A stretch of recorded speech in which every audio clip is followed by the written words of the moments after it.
इल्म वो नहीं जो आपने सीखा, इल्म तो वो है जो आपके अमल करदार से ज़ाहिर हो।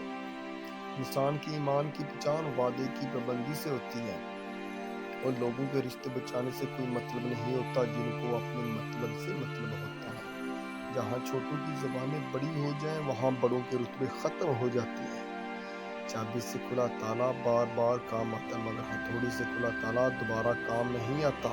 इस तरह रिश्तों के ताले गुस्से की हथौड़ी से नहीं बल्कि मोहब्बत की चाबी से खोलें।